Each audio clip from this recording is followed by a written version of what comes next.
in all the theistic traditions. In fact, that point that the Lord is the supreme controller is taken forward in the Bhakti tradition, and it is explained that not only does the Lord exist beyond this world as the supreme controller, but he also descends to this world to ensure that things stay orderly. So, avatirnaha, you have descended. Khala sadarakshanaya khala nigrahanaya. So, sadarakshanaya is protection of the pious, of those who are, the word sat refers to those who are devoted to sat, that is the truth. That is ultimately those who are spiritualists or devotees. And khala nigrahanaya, khala refers to those who are envious. So they are destroying them. So this is similar to what Krishna talks about in the Bhagavad Gita. Paritranaya sadhunam, vinashaya cha dushkritam, dharma samsthapanarthaya sanghamami yugege. 4.8. Krishna talks about this. Of course, the Bhagavad Gita itself does not use the word avatar. Although the concept of avatar is talked about, but the specific word avatar does not come in the Bhagavad Gita. So here, kalaya avatirna, you have appeared for the sake of maintaining order in this world, by destroying those who are disorderly and protecting those who are orderly. So this is one truth. The other truth is that those who are trying to be orderly, kaschit tvadiya matiyati nidesham isha kimvajana swakritam richati tanna vidmaha. We can't understand this. What? Atiyati nidesham, that those who transgress your orders, how are they enjoying, how are they prospering? Swakritam richati, how are they enjoying the fruits of their work? So here the Acharyas explain that they are referring to Jarasandha, who is violating the orders of the Lord. Atiyati nidesham isha. Atiyati means to transgress, nidesha is the order, isha is the supreme controller. So how can those who transgress the orders of the Lord be happy, be prospering? So this is the question of human suffering and how it reconciles with divine benevolence. That is a universal question which every tradition, every theistic tradition has to deal with. And increasingly today in the world, atheism is becoming more and more aggressive. Not just aggressive, but it is becoming fanatical. So Britain is among the more atheistic countries in the world, and one British philosopher has made a court case saying that belief in God should be declared as illegal and immoral. Why? His reasoning is that he says the idea that there is a good God,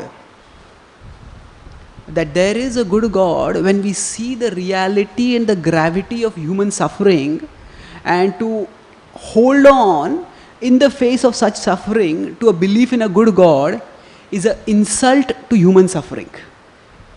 And therefore, such a belief should be considered as immoral and illegal. Now, of course, the case has not been accepted at all.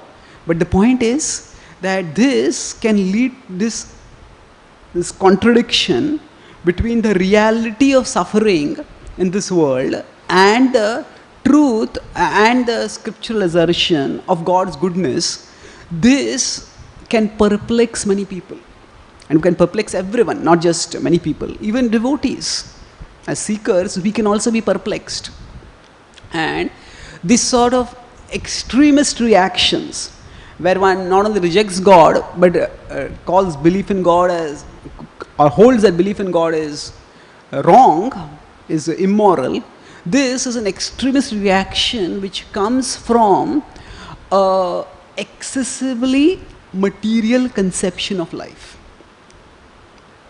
Now, one of the defining differences between the dharmic traditions and the Abrahamic traditions. The dharmic traditions refer to those traditions which center on dharma. So dharma has multiple meanings. Jaimini is, just as we have Vedanta Sutra, which deals about Vedanta. Similarly, Jaimini is a sage who has written Mimamsaka Sutra. And just as the Vedanta Sutra begins with Athato Brahma Jigyasa, the Mimamsaka Sutra begins with Athato Dharma Jigyasa. So what is Dharma? Now inquire about that.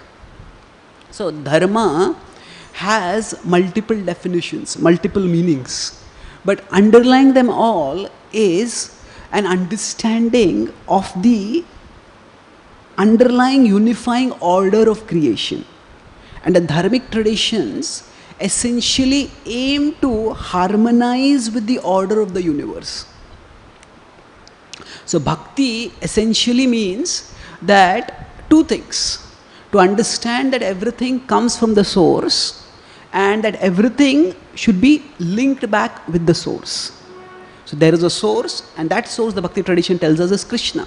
So everything comes from Krishna and everything should be linked back with Krishna. Our own heart, we link with Him in love, and whatever talents and resources we have, we offer them in His service. The dharmic traditions focus primarily on this harmonization with the underlying order of life. Now different dharmic traditions may have different conceptions of what that order is and how the harmonization is to be achieved. But there is an understanding that there is a harmony which needs to be understood and tapped. So in contrast, the Abrahamic traditions, they focus largely on following certain rules and laws. There are certain commandments which are given, and those commandments are to be followed. Now, the following commandments is good, but the important thing is that one needs to get a higher awareness, higher consciousness. If one's conception stays material. So, in the Bhagavad Gita, we see there is Krishna begins by differentiating between the body and the soul. And when Krishna tells Arjuna that Ashochan Anushocastvam Pragyavadamscha Bhatasase in 2.11, the first verse Krishna tells Arjuna, you're talking like a wise person, Pragyavadams, but your behavior is not like that of a wise person. You are lamenting for that which is not worthy of lamentation. So what is not worthy of lamentation? Krishna tells that actually Gatasun Agatasunshcha Na Anushochanti Panditaha. Gata Asun. Asun refers to the life air. Gata Asun means the life air has departed. Agat Asun. That means the life air has not departed. That means Krishna is referring to the body which is either living or dead. So Gata Asun Agata Asunscha Na Anushochanti Panditaha. The wise person do not lament for that. So Krishna differentiates between the material and the spiritual, the body and the soul. And by such differentiation, Krishna shifts Arjuna's focus to the spiritual level of reality. And there, at the spiritual level of reality, there is the eternal certainty of Krishna's love, the eternal certainty of unending happiness in loving reciprocation to Krishna. Yam labdhva chaparam labham manyate nadhikam tata yasmin sthito dukkhena gurunapi vichalyate tam vidya dukkha sanyogam viyogam yoga sangitam. In the Bhagavad Gita in 6th chapter, when Krishna talks about the verses that describe samadhi from 6.20 to 6.23, so there he describes in 22nd, 23rd words that this state of spiritual awareness, when one gains this state of spiritual awareness, that time one becomes supremely happy. Sukham atyantikam yattat buddhi grahayam atindriyam vetti yatra na chaivayam stitaschalati tattvataha. Sukham atyantikam yattat. Krishna says this is the ultimate happiness. And buddhi grahayam atindriyam. Buddhi grahayam, that there is, it can be perceived with our intelligence, the purified intelligence. Atindriyam, it is beyond the senses. Vetti yatra, having known this, na chaivayam stitaschalati. One will not depart from this state. And Krishna says further that having gained this, one will feel there is no greater gain. Yam labdhva chaparam labham manyate nadhikam tataha. And one will, even if one experiences misery, one will not be shaken by that misery. Gurunapi avichalyate. One will not be shaken by the misery. And then Krishna says, this is actually the perfection of yoga. Tam vidyad dukkha sanyoga viyoga. Viyogam yoga sangitam. So here there is the alliteration. Alliteration means repetition of the same sound. So Krishna repeats the word yoga 3 times. Tam vidya dukkha sanyogam viyoga yoga sangitam. So sanyoga viyoga yoga. There is yoga which comes 3 times over there. So what is yoga sangitam? This is yoga. What is yoga? Krishna says, tam vidya, know this to be yoga. Viyogam dukkha sanyoga. Dukkha sanyoga is the contact with misery or the connection with misery. And viyoga. Viyoga is separation from the connection with misery. So what is the separation from the connection with misery? Krishna is not saying that by some magic, this world itself will become happy. Krishna is saying that your consciousness will rise to the spiritual level, and when your consciousness rests at the spiritual level, that will be dukkha sanyoga viyoga. That will be freedom from misery.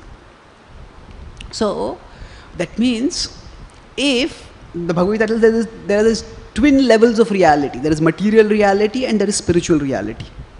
So the freedom from misery comes not by the eradication of misery at the material level, but by the elevation of consciousness to the spiritual level. When the consciousness is elevated to the spiritual level, then even if there is misery at the material level, that misery does not trouble us so much. It's like, say, if outside it's very hot, and then we come into a room which is air conditioned. So as soon as we enter into the air conditioned room, then we feel relief. Now there is heat there outside which is real, and there is cooling, comforting cool that is there inside, that is also real. So both are real, but where we are situated, that will make the difference. If we are situated outside in the sun, we will suffer, but if we are in the air conditioned room, we will not suffer. So the Bhagavatam says, Madashreya kathamrishta shunvanti kathayanti cha tapanti vividhastapa naitan madgata chetasaha. In the 3rd canto, Kapila in his teaching says that those who take shelter, madashreya kathamrishta, those who absorb themselves in my delightful pastimes, shunvanti kathayanti cha. So they hear and they discuss these pastimes. What happens? Tapanti vividhastapa. There are various kinds of misery, and those miseries continue to afflict. But naitan madgata chetasaha. Madgata chetasaha. Gata comes from the word gati. So when the chetasa, when the consciousness is fixed in me, then one will not be afflicted by the miseries. So the Bhagavad Gita explains that the material level is real, the spiritual level is real. And the relief from misery comes not by, as I said, eradication of misery at the material level, but elevation of consciousness to the spiritual level. So the whole process, the whole purpose of Krishna in descending to the world is not just to set order in this world. In the broad Hindu community, these 2 verses, Yada Yada Hi Dharmasya and Paritranaya Sadhunam, 4.7 and 4.8 are frequently quoted. Srila Prabhupada, however, he quoted these also, but he quoted the next verse more, 4.9 much more. 4.9 is Janma karma chame divyam evam yo veti tatvataha tyaktva deham punar janma naiti mameti. So Arjuna, so Krishna says that once we understand his appearance and activities, then we will become attracted to him, and then we will attain him, and then we will not come back to this world. So now, what Janma karma is Krishna referring to over here? Appearance and activities. Which activities is he referring to? There are multiple activities. Now the activities which he has talked about in the previous verse, that is paritranaya sadhunam vinashaya dushkritam. So dharma samsthapanarthaya. So these activities, the purpose of understanding these activities is not to become happy in this world. The purpose of understanding these activities is to become attracted to the Lord who is performing these activities, and to elevate our consciousness to the spiritual level and to attain him. And therein is relief from misery. So the bhakti tradition's answer to the problem of evil, as it is called, if there is a good God, why is there evil in this world? That the answer is that this world is designed as a transition place. It is a place where misery is inevitable, and God's goodness is not seen by how things work out wonderfully at this level. Yes, we'll discuss about how things work out well here also. But that is not the primary way we see God's goodness. If we try to evaluate God's goodness by seeing how things are working out at this level of reality, then we will be puzzled, we will be frustrated, we may lose our faith. So the primary understanding of God's goodness is based on understanding that God helps us rise to the spiritual level of reality and thereby frees us from all misery. So without an understanding of the spiritual level of reality as distinct from the material level of reality, without this understanding, we cannot very steadily be situated in our faith in God's goodness. We cannot be very steadily situated in our devotion to Krishna. Yesham tu antagatam papam jananam punya karmanam te dvandva moha nirmukta bhajante mam dridhavrataha. In 7.28 in the Bhagavad Gita, Krishna says that who can become dridhavrataha? We all say that we should be determined in the practice of bhakti. Yes, but Krishna is telling over here, who can become determined? One who is antagatam papam, one who has given up sinful activities, jananam punya karmana, one who has performed pious activities. And what is the result of doing such a thing? Te dvandva moha nirmukta. Such a person becomes free from the illusion of duality. The illusion of duality. So, the result of pure living, the result of giving up impure living should be what? The freedom from duality. And then when we are free from duality, what happens? Bhajante mam dridhavrataha. Then one can become fixed in my bhakti. So duality means this is good, this is bad. So now in this world, whatever we do, if we make a mound, if a child tries to make a sand castle or a sand hill, that sand has to be taken from somewhere. So rising up of the sand at one level will mean creating a decline, creating a hole. Raise at one level will mean a low at another level. So the happiness and distress in this world are like the two sides of a coin. Now, we can't have one without the other. Suppose somebody starts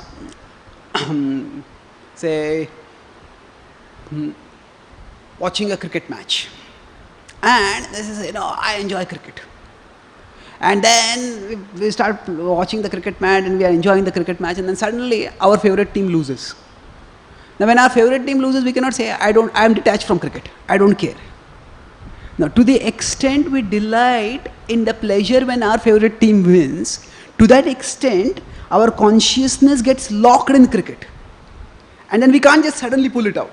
To that extent our consciousness is locked in cricket, to that extent when our favorite team loses, we will suffer. So if one doesn't want to suffer, just as I said, we can't have one side of the coin. So similarly, if we don't want to suffer, then we have to throw away the coin. We have to disregard the coin. If I don't want the tail, then I should not want the head also. So the result of purification is that our consciousness is no longer locked in material things. Our consciousness is no longer trapped in material things. And therefore, one does not suffer. Krishna says in 13.22, Purushaha prakritisthohi bhungte prakritijan gunan karanam gunasangosya sadasadyoni janmasu. He says that Purushaha prakristhohi. Purusha, the soul, is different from the body. Prakristhohi. The soul, when the soul becomes situated in the material nature, the Prakriti refers here to the body, and through the body to the other material things. So just like a person is sitting in a room, is comfortable in the room, but person starts watching TV. So where a cricket match is going on. So the consciousness gets invested in the cricket match. So Purushaha Prakristhohi. And why does the soul invest one's consciousness in matter? Bhungte. One wants to enjoy. What? Prakriti jan gunan. The products of the three modes of material nature. Just like a person turns on a TV and invests one's consciousness in the TV because one wants to enjoy some programs over there. Karanam gunasangosya. because of contact with the material nature, because of association with the modes. Sad asad yoni janmasu. Sad asad yoni. And therefore one will get good and bad. And one will go through. In fact, Krishna takes a scope much bigger and he says, sad asad yoni janmasu. Not just happiness and distress. Krishna talks about lives. One will get birth in different species. So the problem, as I said, I quoted earlier 6.23, Viyogam dukkha sangitam. He says yoga sangitam. Tam vidyat dukkha sanyoga viyogam yoga sangitam. Yoga is what? Disconnection with the connection with misery. Yoga, so what is that connection with misery? That is Purusha Prakriti-sthohi. The investment of our consciousness in matter, the entrapment of our consciousness in matter, that is the cause of misery. And the distancing, the disassociation of our consciousness from matter will bring relief, will bring relief from misery, will bring not just relief from misery, it will actually bring happiness, higher happiness. So now the ultimate solution to suffering is raising our consciousness to the spiritual level. But and this is not actually only the ultimate solution to suffering, it can also be an immediate solution to suffering. When we are very disturbed about something, when we are very agitated about something, if at that time we start chanting Hare Krishna, we start praying to Krishna, we start hearing some soothing kirtan, we absorb ourselves in philosophy, we can actually experience a relief. We can experience a comforting calm pervading our inner being. So it can also be an immediate source of suffering. It is an ultimate source of, not source of suffering, source of relief. So the remembrance of Krishna, the shifting of our consciousness to the spiritual level is an ultimate source of relief, and it is also an immediate source of relief. However, the bhakti philosophy is not just about rejection of the material. It is about the integration of the material with the spiritual. So that means that if we see, Krishna talks about both these things. Krishna says, Dharma samsthapanarthaya sambhavami yuge yuge. He also wants to establish dharma in this world. And the whole Bhagavad Gita, in fact, if we see, was spoken so that Arjuna will act in this world. Arjuna wanted to renounce the world, and if the Bhagavad Gita's message was that, oh, you just have to shift your consciousness to the spiritual level, then Krishna may well have told Arjuna, yes, you want to renounce the world, go and renounce, and then shift your consciousness to the spiritual level. Krishna does not tell that to Arjuna. Krishna tells Arjuna, fight. Ma manusmara yuddhacha. Remember me and fight. So, at a philosophical, analytical level, we need to understand the difference between the material and the spiritual. But after having understood this difference in our day-to-day life, it is not that we reject the material. Rather, we integrate the material with the spiritual. The same Krishna who in 2.11 tells Arjuna that you are lamenting for that which is not worthy of lamentation, ashochyana ashochyastvam. That same Krishna, when 13 days later, Abhimanyu is killed in the Kurukshetra war, on the 13th evening after the Bhagavad Gita is spoken, then when Arjuna is devastated, Krishna doesn't tell Arjuna at that time, you are a fool, you are lamenting for that which is unworthy of lamentation. Krishna's tone is very concerned, consoling, compassionate, sensitive. Krishna reminds Arjuna about how he is not alone in his grief, others are grieving, and he should not act in a way that increases others' griefs. He says the greatness of a great person is seen in the capacity to deal with great calamities. So Krishna doesn't just try to stuff philosophy down his throat. Arjuna, you are crying? Stop crying. You are ignorant. No, Krishna, he offers a sympathetic shoulder for Arjuna to cry on. But then Krishna also offers wisdom by which Arjuna can raise himself above the suffering. So, if in our day-to-day life we constantly start separating material and spiritual, then to others we will become very hard-hearted. just a few days ago I had gone to America. So there at Los Angeles, I was giving a college program. And there one girl, she asked this question. He said that, Bhagavad Gita tells us to become detached. But if we become detached, we will become very hard-hearted. So how can we avoid becoming hard-hearted, and what is the difference between detachment and hard-heartedness? So I explained that actually what makes us hard-hearted is not detachment, but attachment. How is that? We see in the Bhagavad Gita itself, Dhritarashtra is supposed to be like a father figure for the Pandavas also. He is the father of the Kauravas, but because the Pandavas don't have their father, so he is supposed to be like their father figure. And the Pandavas, especially Yudhishthira, does always venerate Dhritarashtra like a father. Now, what is Dhritarashtra desiring? Now, when Draupadi is being dishonored, when the Pandavas are being dispossessed, Dhritarashtra is gleefully asking, so what is one now? What is one now? Has Panchali been won? So, for one who is meant to be a protector of others, for that person to delight in the devastation of others, and by the time the Kurukshetra war starts, he is actually desiring the destruction utterly. So this is terrible hard-heartedness. What made Dhritarashtra hard-hearted like this? Because it was his attachment to Dhritarashtra. His attachment locked his emotions entirely within Duryodhana. And that's why he had no emotional reserves left for experiencing any emotions in relationship with the Pandavas. So, because of his attachment to Duryodhana, he became hard-hearted towards the Pandavas. So, what makes us hard-hearted is not detachment, but attachment. Attachment makes us hyper-emotional about the things that we are attached to. And while becoming hyper-emotional about the things that we are attached to, it makes us hard-hearted about things that are not within the scope of our attachment. I read one horrible story about how there was some India-Pakistan cricket match, and there was some person who was watching this cricket match, and India from a winning position suddenly lost. And this person got so angry. Now we have heard of people, smashing their TVs because of frustration. This person, he not only smashed his TV, he just got angry, started picking up and throwing other things here and there. And then,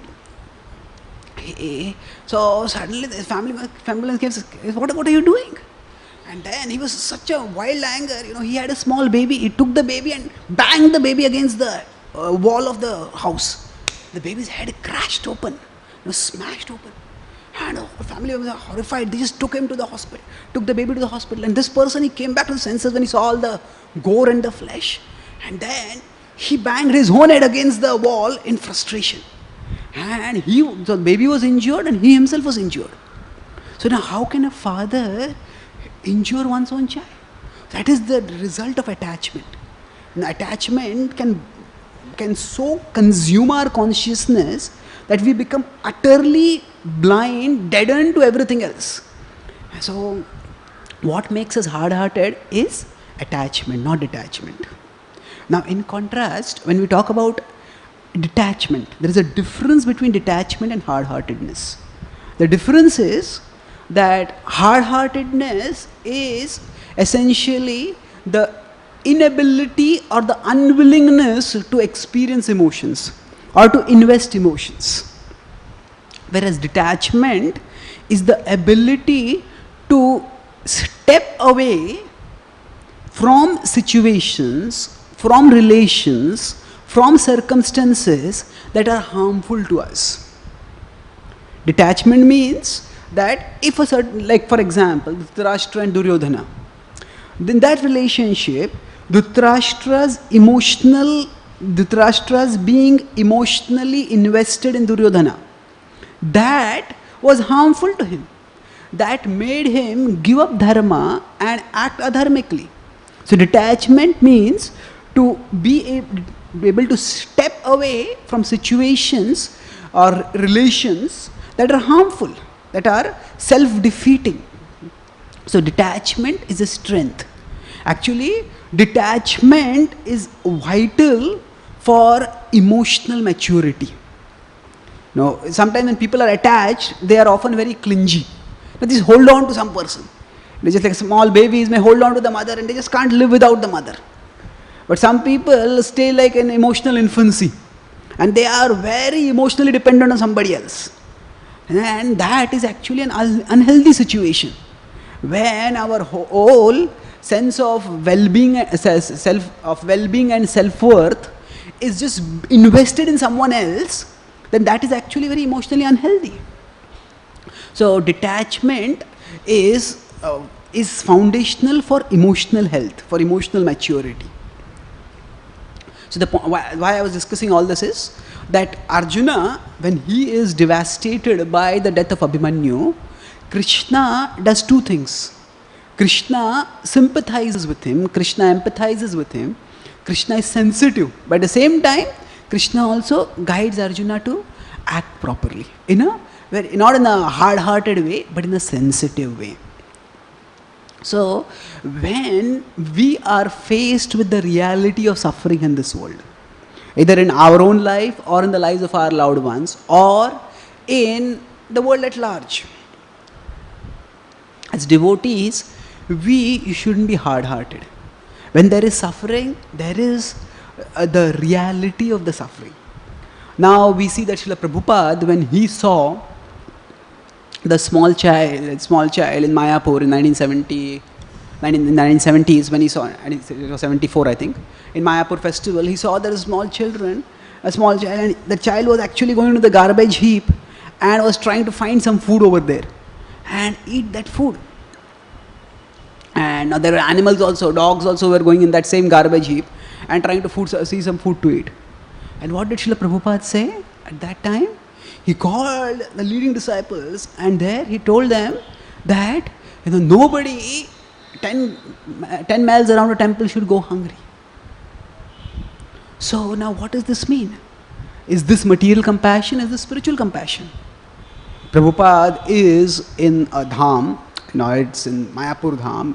It is the Gaur Purnima festival. He is a spiritual master and there are disciples who have come to him for spiritual growth.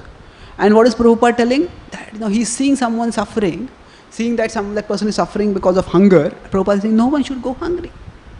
So what does this mean? A devotee, while practically dealing with others, doesn't become insensitive or hard-hearted thinking this is material, this is spiritual. When we want to offer relief from suffering, we want to offer relief from all suffering. It is not that we tell people that we will take care only of your spiritual side and your material side doesn't matter to us. No.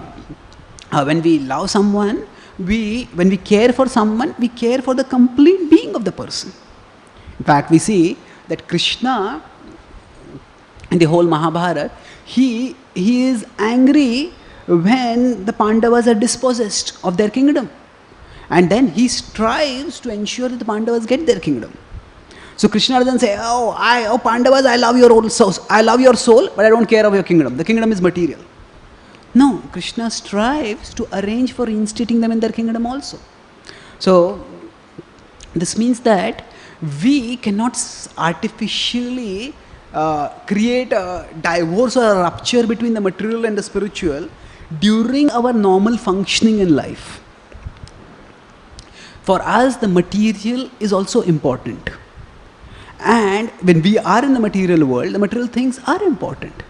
We cannot become pure devotees without becoming devotees. We cannot become pure devotees without becoming devotees. What does essentially a devotee mean?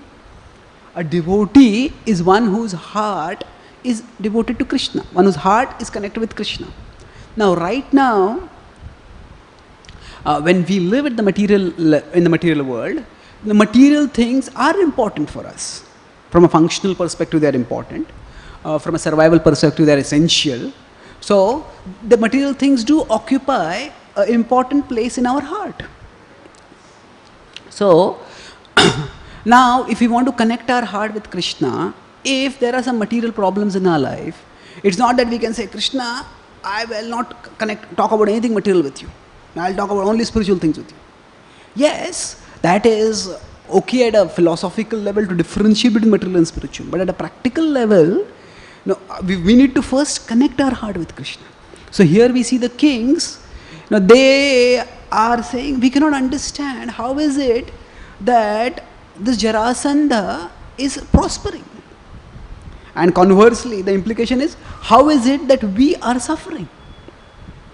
So the question here is that we could say that Jarasandha's prospering and the king's suffering is both at the material level. And why are they asking about the material level? So we see that if we look at the full level of all the prayers of the kings, we'll see that they ultimately take shelter in Krishna, as Prabhupada's paraphrase in the Krishna book, which is quoted here in the purport, says that, therefore we surrender ourselves to you utterly, we offer ourselves entirely to you. So they do talk about that. But it's a natural, if something that is important to us, there's something going wrong in that, it's a natural human concern, it's a natural human emotion to be worried about that. Now we don't want to be consumed by anxiety or worry, so we entrust our worry to Krishna, we offer our heart to Krishna, and then of course the surrender is that, Krishna, let thy will be done, not mine. I accept whatever you decide. But still, this is a problem which I am facing, and this is what I feel is the solution. If it is your will, Krishna, let this solution work out. Even if this solution doesn't work out, then please guide me how I can serve you. So that means that when Prabhupada was asked what is the best prayer we can offer, Prabhupada says, Krishna, pray to Krishna to give the strength to serve him. So now, if our focus stays only on the material level, and we expect Krishna to solve problems only at the material level, then, as I said, firstly, we will not be able to maintain steady faith in Krishna, because materially things will go right, will go wrong. That's the way the world is. But spiritually, if we focus only on the spiritual and neglect the material, then we will not be able to do that sustainably. Because we have to live at the material level. So we have to deal with problems at the material level. And both the epics, the Ramayana and the Mahabharata, they do talk about spiritual absorption, but they also talk about dealing with the problem at the material level. There are situations sometimes where the problem just cannot be dealt at the material level. So at that time, a devotee just surrenders and absorbs oneself in Krishna. That we see in the Bhagavatam. The Bhagavatam is unabashed in dealing with the problem of evil. We see that unabashed means that we see Maharaj Parikshit is cursed to die. And normally, if some movie or some novel begins with somebody who is going to die, and normally we would expect that some miraculous intervention happens and that person is saved. And that's how there is a successful end of the story. But the Bhagavatam ends with what? Takshaka comes and bites and Parikshit dies. So what is the protection? So the Bhagavatam offers, the protection is that the hearing of the Bhagavatam takes Parikshit Maharaj's consciousness to the higher level of reality. But that same Parikshit Maharaj, when he can deal with problems, when Kali is infiltrating into his kingdom and Kali is doing atrocities against Dharma and Bhumi, at that time, Parikshit Maharaj doesn't say, oh, let thy will be done. No, he says, Karishye vachanam tam, I will do your will. And what is his will? Radha Gopinath Bhagavan ki. He says, he is the king, and as the king, it is his duty to protect his citizens. And he does his duty. So, we see that the quintessential symbol of surrender is Draupadi, raising her hands and surrendering to Krishna. So, in helplessness, raising one's hand and surrendering, that is one mode of surrender. In the Bhagavad Gita, we see Krishna tells Arjuna, surrender. Sarvadharman parityajya mamekam sharanam, surrender to me. And Arjuna says, yes, I will surrender. Karishye vachanam tava. But then, At the end of the Bhagavad Gita, Arjuna is not raising his hands in surrender. Arjuna is raising his bow in readiness to fight. So surrender can be expressed in helplessness, surrender can also be expressed in readiness. And Arjuna, as a warrior, it is his duty to fight. So a devotee acts at the material level also when it is necessary.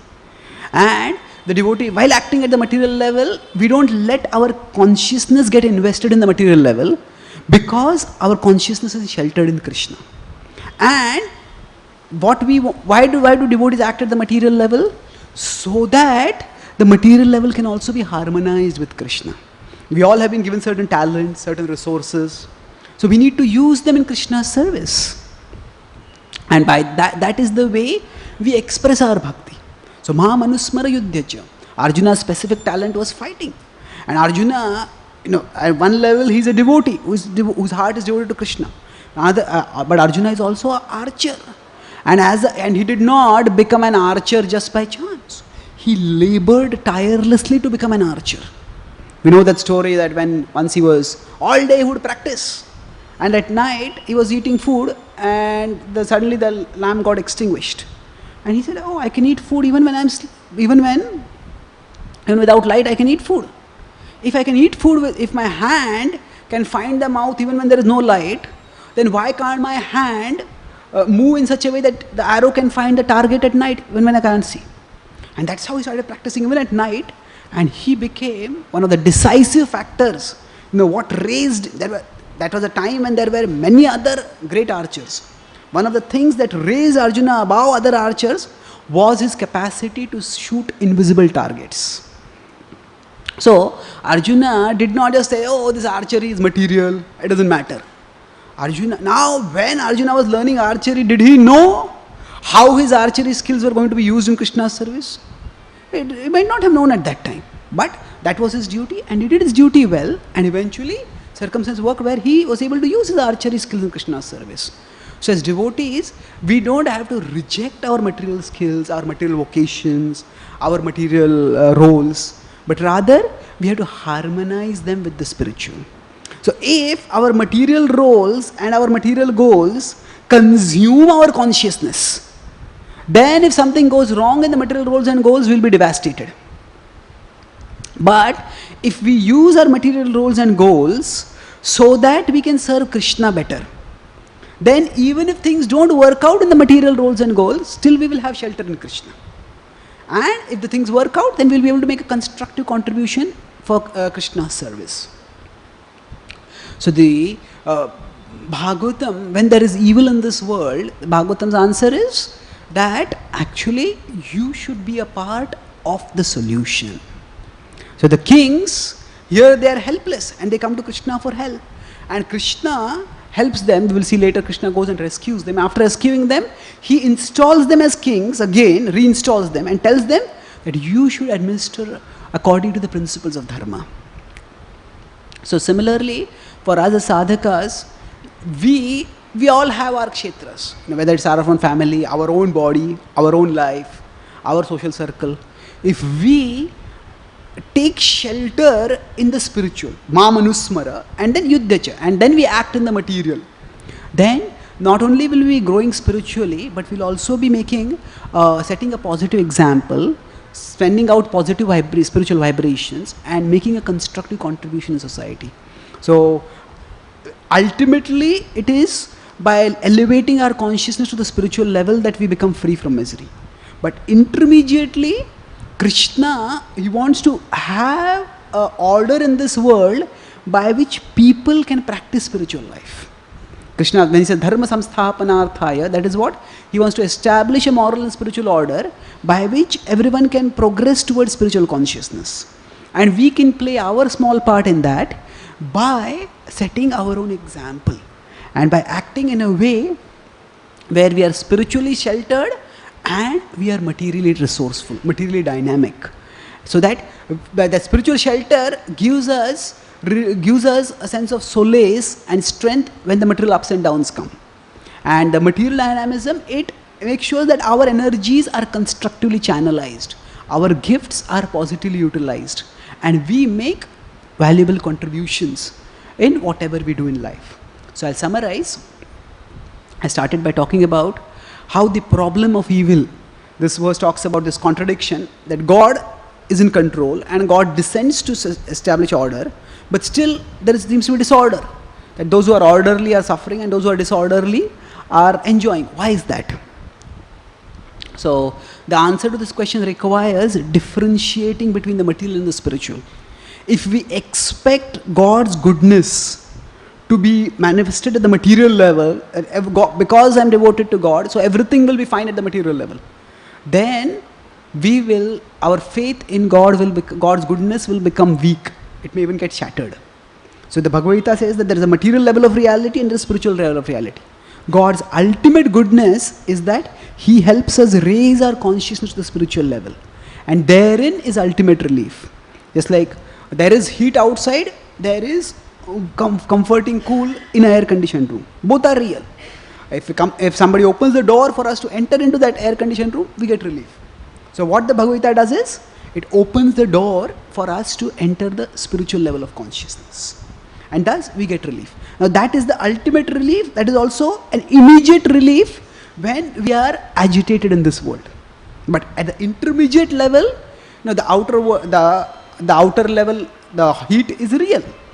And we want to keep, the world is there and there is misery in this world also. So Krishna wants to create a system by which people can gradually, systematically raise themselves from the material to the spiritual level of consciousness. That is dharma. And for that purpose, Krishna creates order in this world. And Krishna expects his devotees also to act so that order is created. So for philosophical analysis and understanding, we need to separate between the material and the spiritual. But in practical application, we don't separate the material and the spiritual. We integrate the material with the spiritual. So bhakti means that everything comes from the source and everything should be linked with the source. So even the material comes from Krishna. So material should be used in Krishna's service. So we saw how the same Arjuna, same Krishna who chastises Arjuna for being in material consciousness, that same Krishna, he consoles Arjuna when he is overwhelmed by the death of his son. So in the name of being spiritual, we shouldn't become hard-hearted. Spiritual makes us detached, and detached doesn't mean hard-hearted. Rather, it is attachment which makes us hard-hearted. I talked about how Dhritarashtra became hard-hearted towards the Pandavas, or how that cricket lover became monstrously insensitive towards one's own baby. So it is attachment that makes us hard-hearted, and detachment enables us to step away from those situations or relations that are harmful to us. Yes, I say, Dhritarashtra, if he had been detached, he could have stepped away from Duryodhana. So as devotees, when we live in this world, detachment is a tool for emotional growth, for emotional health, for emotional maturity, and enables us to make wise choices. And while I talk about Prabhupada, he cared about a hungry infant and he said that people should not go hungry. So a devotee does not divorce the material and the spiritual. We want to offer relief, all round relief, material and spiritual. But we don't get consumed by the material.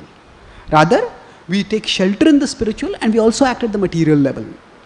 And the devotees work to first of all shelter themselves in Krishna, Ma Manusmara, and then Yudhyacha. We use our material resources. Arjuna, he was a pure devotee, but that does not mean that he was materially uncaring.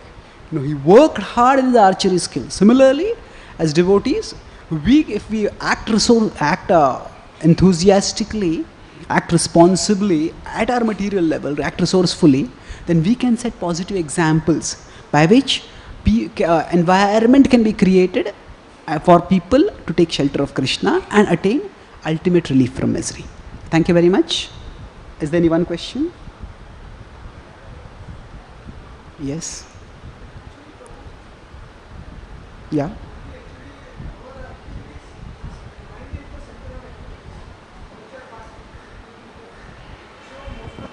It is not genuine.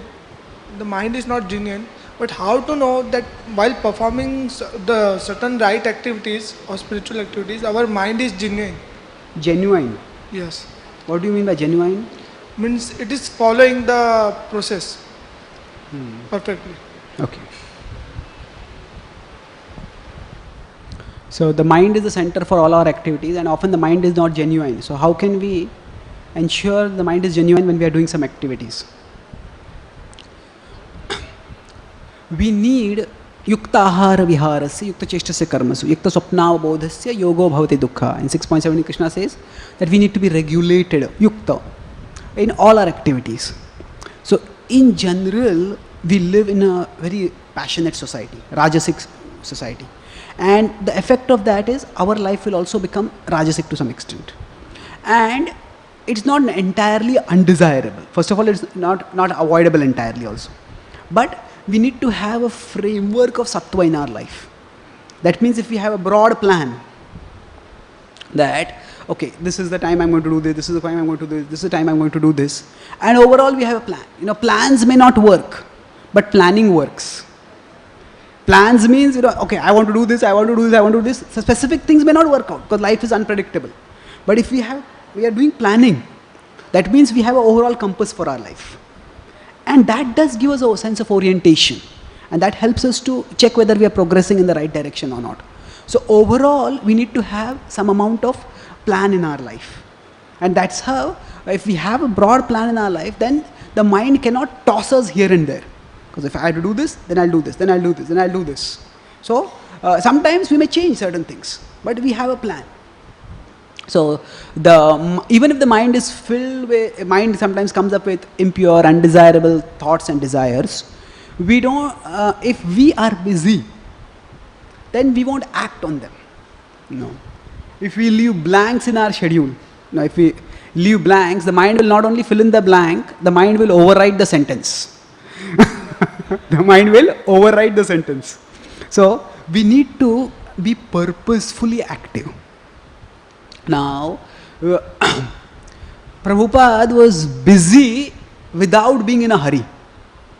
Now we are always in a hurry without being busy actually. We are running here, running there, running there. Aneka chitta vibhranta mohajala samavrataha. So how is that? Prabhupada would do so much. What he achieved in just last 10 years of his life is astonishing. But he was not constantly running around, running here and there. He was calmly talking. How is it that? Because internally he was sheltered in Krishna. So if we take shelter of Krishna properly by our sadhana, now sadhana is not just a ritual. It's not that I chant this many number of rounds, I attend this class, I read this book. No, through these activities, we should be able to connect our consciousness with Krishna. So we connect our consciousness with Krishna, we gain shelter in Krishna, then that will, actually connection with Krishna will take us beyond sattva to Shuddha sattva. But at the very least, it will keep us in sattva. So we will be internally calm. And then that internal calmness we can carry throughout the day. And yes, by the time during the day, sometimes passion comes, agitation comes, then we need to have some sort of spiritual reconnection at the end of the day also. So every day we begin with the spiritual foundation that will keep us regulated. And if we are finding ourselves getting too carried away by the mind, then we need to have some things which can immediately bring our consciousness to spiritual level. Maybe taking darshan of some attractive deities, singing some verses, reciting some verses, singing some song. Even if you do it for a few minutes, like a pause, when we are just getting carried away by the mind here and there, just pause ourselves. That will calm us. So overall, the mind is going to be passionate. Because that's because of our own past passionate living, that's because of the outer culture being passionate. But if we are well connected with Krishna, if we have a plan for our life, we do proper planning so that we have an orientation, the mind cannot take us here and there too much. And if we root ourselves spiritually by taking shelter of Krishna through sadhana, then we will have that inner strength to resist the mind when it starts pulling us here and there. And thus we can act purposefully.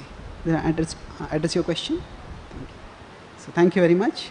Srila Prabhupada ki, Grantraj Srimad Bhagavatam ki, Itai Gaur Premanande.